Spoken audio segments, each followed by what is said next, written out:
Welcome back to Celebrity Radio. It's Alex Belfield talking to some of the biggest stars. The Noise Next Door is doing Edinburgh and touring the UK, and Sam Pacelli is one of the big stars. How are you? Hello, yeah, I'm very good, thank you. Enjoying the hilarious Edinburgh weather right now. Yeah, so what's it like up there? You're about to do the Edinburgh Festival. It seems to me that most comedians aren't very classy. Comedians are an interesting breed to put in one place for a month. Yeah, well, to be honest, from our perspective, it's great because it's the only time of the whole year when you and your colleagues are all in one place at one time.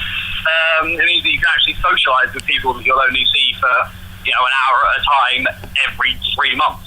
So you actually get to know people a bit better, which is really nice. But in terms of being classless, how very dare you? We're a wonderful breed of people. But yeah, Edinburgh's really, really fun, and it's one of the things you don't really. Every year we think, maybe we won't go up this year, and then you get to January and you go, well, we have to go, and then you get here and it's stories. It's an interesting thing. I mean, I did the Montreal Comedy Festival, covered it for the BBC, and there I was surrounded by all these various comedians, and you've all got your own thing going on. If you're too similar to someone else, that ain't going to work because you'll be accused of being a hack. You're certainly all very different. How does it work, the dynamic between the different comedians? Are you competitive? I mean, because you're all fighting to sell tickets up there. That is a business, isn't it? Well, I think that's definitely an underlying thing. Is like, I want to get more than this guy. Say you're next to a friend in your show. They're there to show afterwards. You're definitely very aware that. How many tickets have you sold? Well, because I sold 70. Like for example, last year we had another sketch troupe were on after us. 3 good friends. We've known them since the very first year we came up to Edinburgh, and it was really tight battle every day. So it became a really intense competition. But it's not it's not filled with malice or anything. There's definitely a fun, friendly, competitive element to it. But also people are quite supportive of other people's shows as well. Everyone, even though you're colleagues with people, you've definitely got your favourite stand-ups, your favourite sketch groups that you want to go and see, that you really want for them to see because they're really great at what they do. How do you break through? I mean, I look at your group, The Noise Next Door. You can find them at thenoisenextdoor.co.uk. You're all over YouTube. There's 5 of you together. Getting it together is one thing.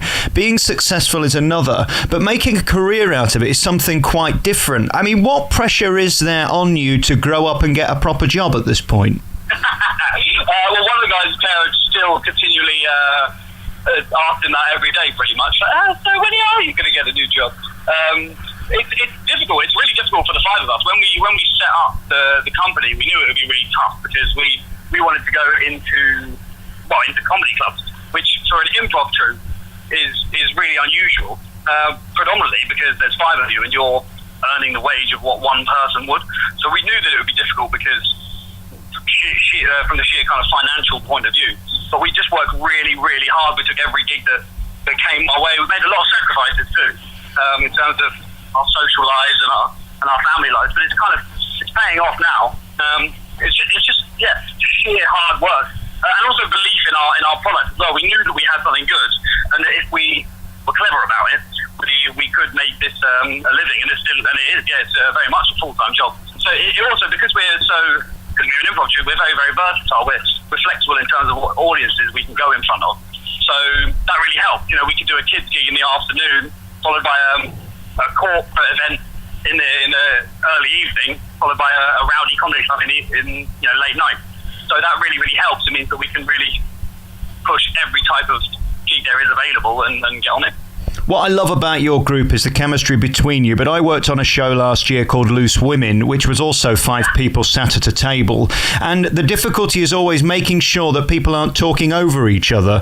How do you make sure you don't compete with each other to get the funny quicker than the next? Because it could become messy, couldn't it? Yeah, it definitely can do. It's just about teamwork, really. A big difference with our shows is that we are the same 5 people every single show, and we have been for the last pretty much 8 years.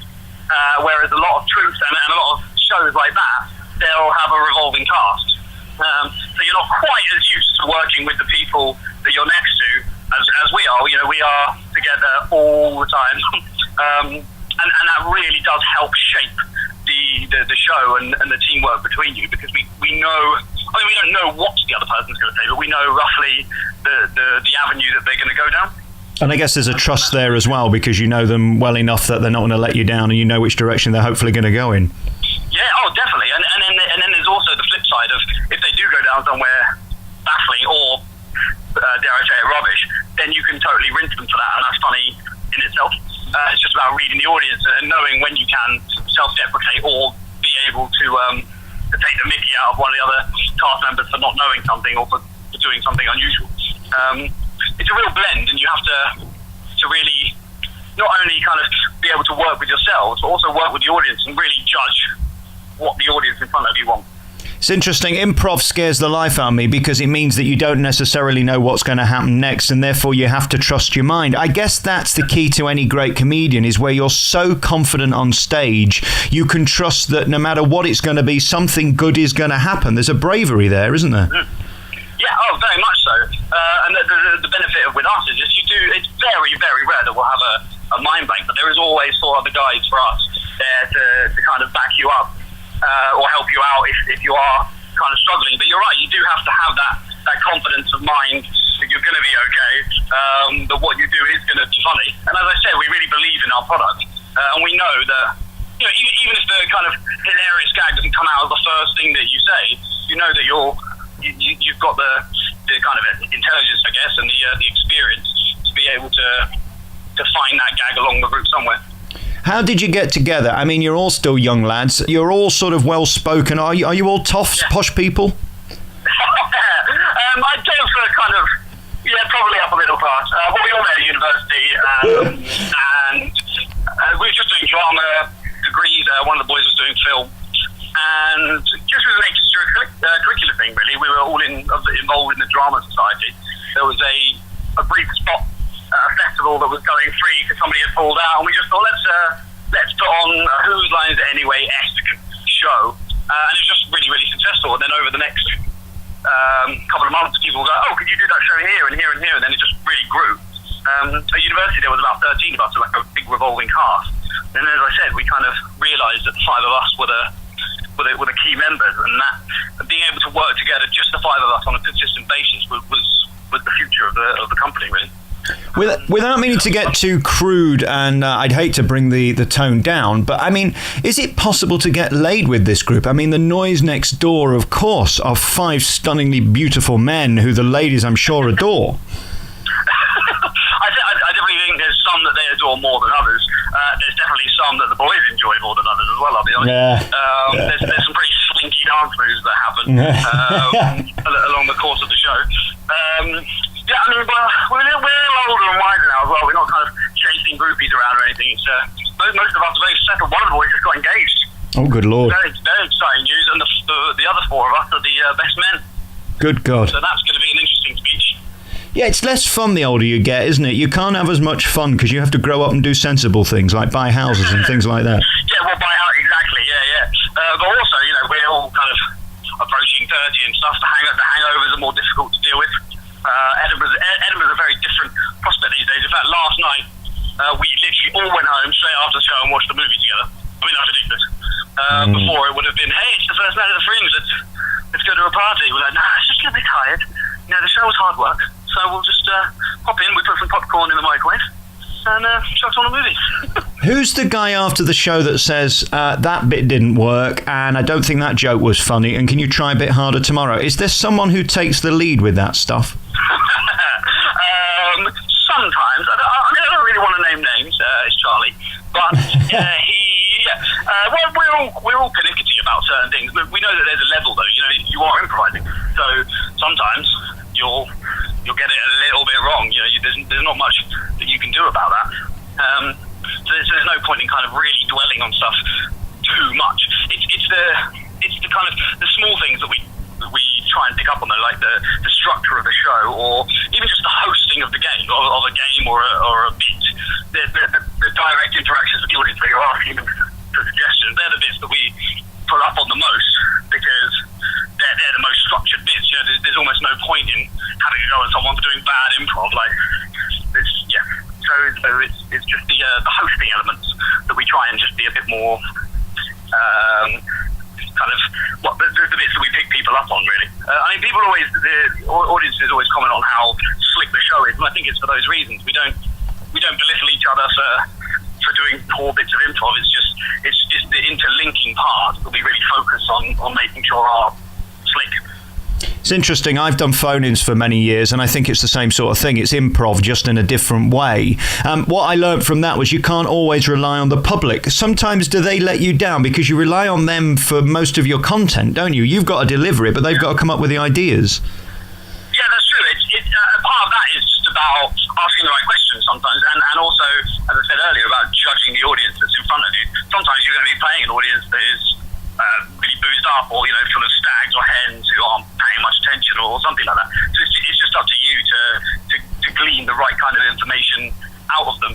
And even if they do give kind of suggestions which sound tedious or repetitive, you just kind of what we often do is add an extra beat onto that. So if you've got a suggestion that you might have had loads of times, we'll add a different situation on it, put it in a different context, so that it makes it slightly more interesting.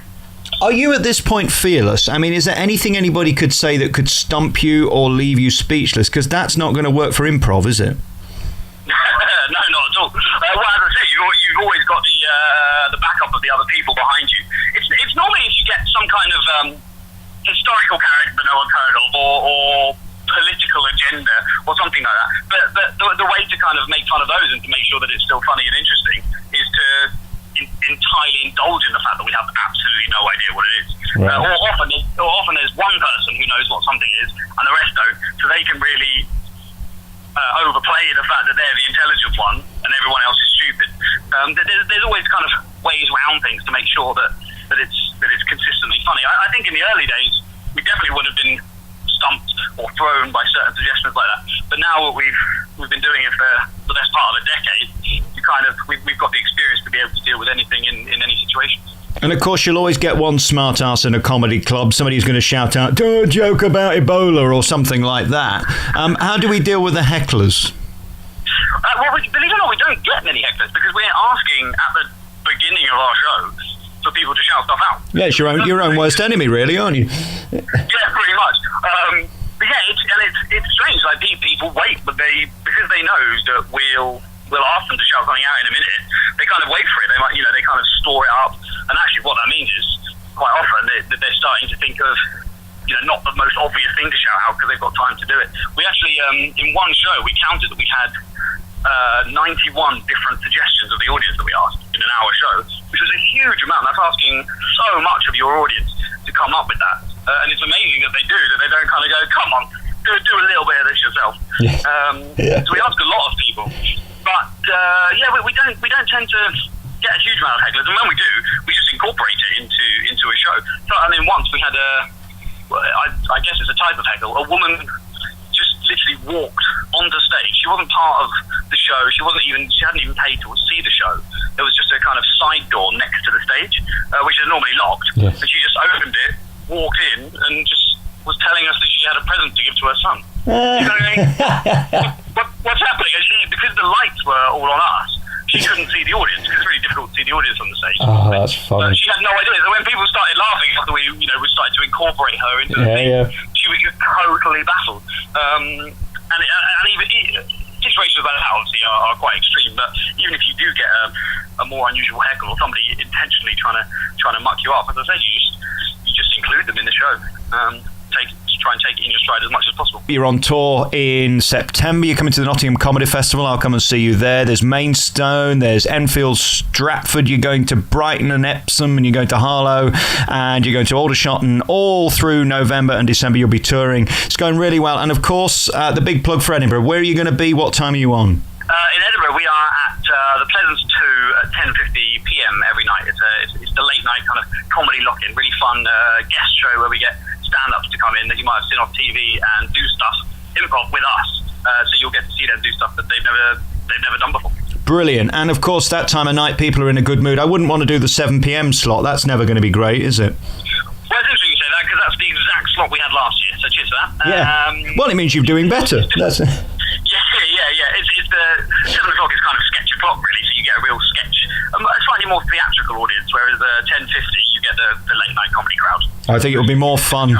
I think there'll be more belly laughs at 10 o'clock than there will at 7, put it that way. Listen, congratulations. You guys are doing so great and you're touring the UK. You can find out more by going to the website. It is www.thenoisenextdoor.co.uk. You can find out about all the different guys, including Sam Pacelli. Thank you so much for talking to me. No problem. Thanks for having me.